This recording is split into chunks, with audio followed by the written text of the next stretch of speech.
بسم اللہ الرحمن الرحیم۔ نور الانوار کا باب ہے تقسیم الثانی والثالث والرابع، سبق نمبر 7 میں خوش آمدید۔ آج کے سبق کے اندر ہم اس خبر واحد کے بارے میں پڑھیں گے جس کا تعلق حقوق العباد کی قسم مما فیہ الزام محض کے ساتھ ہے۔ عبارت دیکھ لیں۔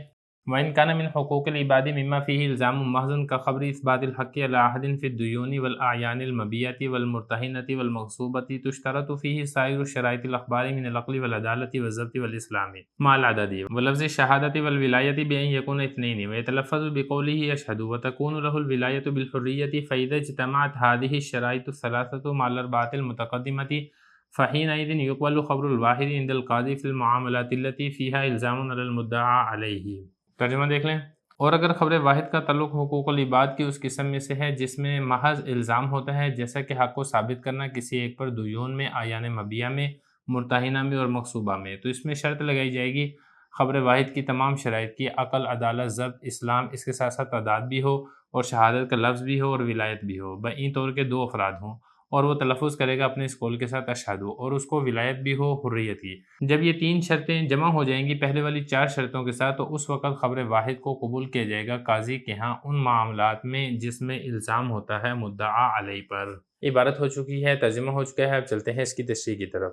خبر واحد کی تیسری تقسیم چل رہی ہے، یعنی محل خبر کے بیان میں۔ محل خبر کے بارے میں نے آپ کو بتایا تھا، اس کا تعلق یا تو حقوق اللہ کے ساتھ ہوگا یا حقوق العباد کے ساتھ ہوگا۔ اگر اس کا تعلق حقوق اللہ کے ساتھ ہے تو یا تو اس کا تعلق عبادات کے ساتھ ہوگا یا پھر عقوبات کے ساتھ ہوگا۔ وہ ساری کی ساری تفصیل میں نے آپ کو گزشتہ سبق میں بتا دی ہے۔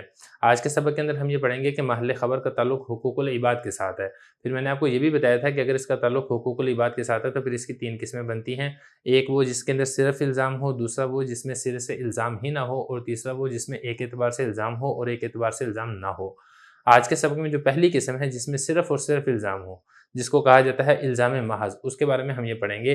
یعنی گواہ اپنی گواہی کے ذریعے سے کسی دوسرے کے اوپر کوئی چیز لازم کر رہا ہے، تو پھر اس میں کون کون سی شرطوں کا اور کون کون سی چیزوں کا خیال رکھنا لازم اور ضروری ہے۔ دیکھیں ذرا، یہ بتا رہے ہیں وَإِنْ كَانَ مِنْ حُقُوقِ الْعِبَادِ، اگر خبر واحد کا محل خبر کا تعلق حقوق العباد کے ساتھ ہے، اور حقوق العباد کی بھی وہ قسم جس میں صرف الزام ہے، یعنی دوسرے پر کوئی چیز لازم کی جا رہی ہے۔ اب دوسرے پر کوئی چیز لازم کی جا رہی ہے، اس کی کیا مثال بنے گی؟ اس کے آگے حضرت متعدد مثالیں لے کر آئے ہیں۔ مثال کے طور پہ حق کو ثابت کرنا، اس کی خبر، یعنی کوئی شخص اپنی گواہی کے ذریعے سے دوسرے کے اوپر کوئی چیز، کسی چیز کا حق ثابت کر رہا ہے۔ اب یہ دین کے بارے میں بھی گواہی ہو سکتی ہے، اعیان مبیہ کے بارے میں بھی گواہی ہو سکتی ہے۔ مثال کے طور پہ گواہ گواہی دیتا ہے کہ زاہد نے شاہد سے بکری خریدی ہے، پیمنٹ کر دی ہے، بکری ابھی وصول کرنا باقی ہے۔ اب یہاں پہ دیکھیں، گواہی کے ذریعے سے دوسرے کے اوپر بکری کی ادائیگی لازم کی جا رہی ہے۔ یہ اسی طریقے سے مرتہنہ میں بھی، یعنی گواہی دیتا ہے کہ فلاں نے فلاں کے پاس ایک چیز رہن رکھوائی ہے، اور جس چیز کے بدلے میں رہن رکھوائی تھی وہ ادا کر چکا ہے، لہذا شے مرہونہ اس کو واپس دی جائے۔ اب یہاں پہ بھی دیکھیں، گواہی کے ذریعے سے الزام لگایا جا رہا ہے کہ مدعا علیہ کے اوپر ادائیگی لازم ہے۔ یہ اسی طریقے سے مغصوبہ، غصب کے بارے میں بھی گواہی ہو سکتی ہے۔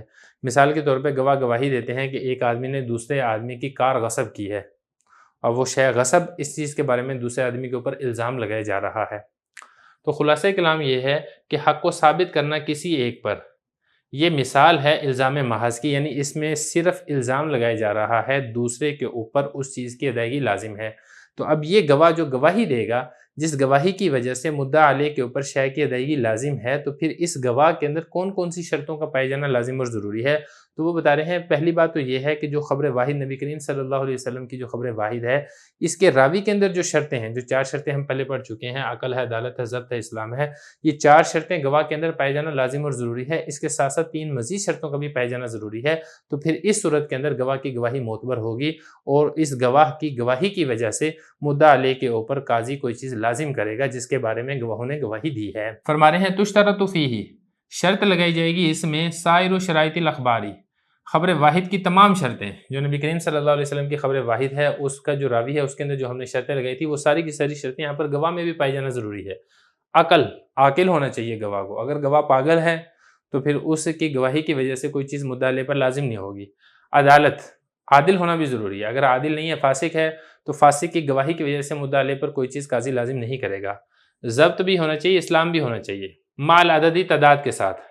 اس کا کیا مطلب ہے؟ اس کا تعلق آگے آ رہا ہے۔ اور اس کے ساتھ ساتھ 3 مزید ہونے چاہیے۔ ایک تو یہ ہے کہ لفظ شہادت، گواہ جو گواہی دیں گے وہ اشہدو کے لفظ کے ساتھ گواہی دیں گے، اور ساتھ ساتھ یہ ہے کہ ولایت بھی ہونی چاہیے۔ دیکھیں گواہ اس وقت تک گواہی نہیں دے سکتے ہیں جب تک ان کی گنتی پوری نہ ہو، کم از کم 2 یا 2 سے زیادہ ہونے چاہیے۔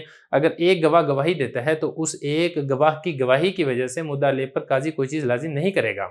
تو 2 شرطیں ہوگی، ایک تو یہ ہے کہ لفظ شہادت اشہدو کے ساتھ گواہی دے، دوسرا یہ کہ ولایت بھی، یعنی اس کے اندر اہلیت بھی ہو گواہ بننے کی، بئیں طور کہ وہ 2 ہوں یا 2 سے زیادہ ہوں۔ تلفظ کیا کرے گا، یعنی کن الفاظ کے ساتھ گواہی دے گا، اشہدو کے لفظ کے ساتھ گواہی دے گا۔ 2 شرطیں یہ ہوگی، ایک تو یہ ہے کہ اشہدو کا لفظ ہو، دوسرا یہ کہ دو تعداد ہو یا زیادہ ہو، اور تیسرا یہ کہ اس کو ولایت حریت بھی حاصل ہو، یعنی گواہ کے لیے آزاد ہونا بھی لازم اور ضروری ہے۔ اگر گواہ آزاد نہیں ہے، غلام ہے، تو پھر ایسے گواہ کی گواہی کی وجہ سے مدعا علیہ کے اوپر قاضی کوئی چیز لازم نہیں کرے گا، اور تیسرا یہ کہ اس کو ولایت حریت بھی حاصل ہو۔ تو جب یہ 3 شرطیں جمع ہو جائیں، 3 شرطیں کون سی ہیں، شہادت، ولایت یعنی تعداد، اور تیسری ہے کہ ولایت حریت، مع الاربعۃ المتقدمہ، اوپر والی 4 شرطوں کے ساتھ، عقل، عدالت، ضبط اور اسلام بھی ہے، اشہدو کا لفظ بھی ہے، 2 کی تعداد بھی ہے، اور گواہ آزاد بھی ہیں۔ جب یہ 7 شرطیں پائی جائیں گی تو اس وقت خبر واحد قاضی کے ہاں ان معاملات کے اندر حجت ہوگی جن معاملات میں مدعا علیہ کے اوپر الزام لگایا جاتا ہے، کوئی چیز لازم کی جاتی ہے۔ اگر ان 7 شرطوں میں سے کوئی ایک شرط بھی مفقود ہے، نہیں پائی جا رہی ہے، مثال کے طور پہ جو گواہ ہے وہ گواہ مسلمان نہیں ہے، تو پھر ایسے گواہ کی گواہی کی وجہ سے مدعا علیہ کے اوپر چیز لازم نہیں کی جائے گی۔